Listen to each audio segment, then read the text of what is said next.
دلم برای دیدنت هر شب و روز گم میزند. میخوام کناری تو باشم بوبی کشم متری تنت. آغوشی گرمی تو مرا از تنهایی رها کند.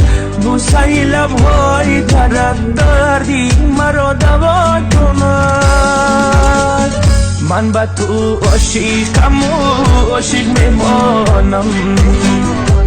قصه های عاشقی برات میخوانم.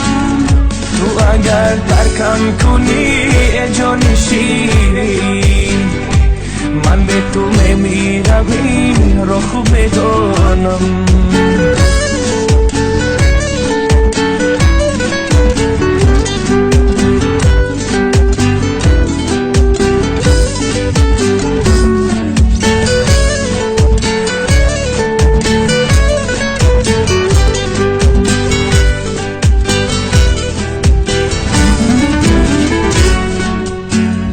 هرگاه که یادت میکنم مثل یک دیوانه میشم.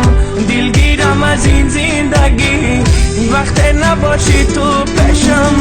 بیا مرا رها بکن از درد و داغی تنهایی.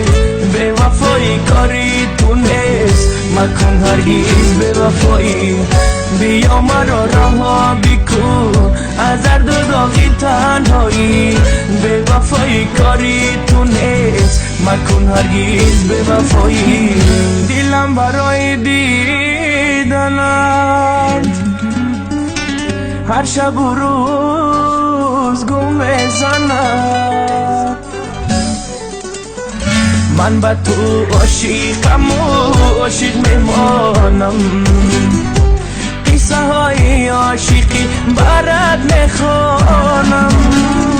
تو اگر درکم کنی جان شیرین من به تو میمیرم این را خوب میدانم.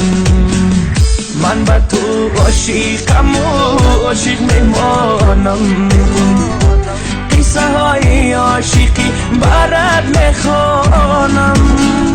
تو اگر درکم کنی جان شیرین من به تو میمیرم این را خوب میدانم. Studio.com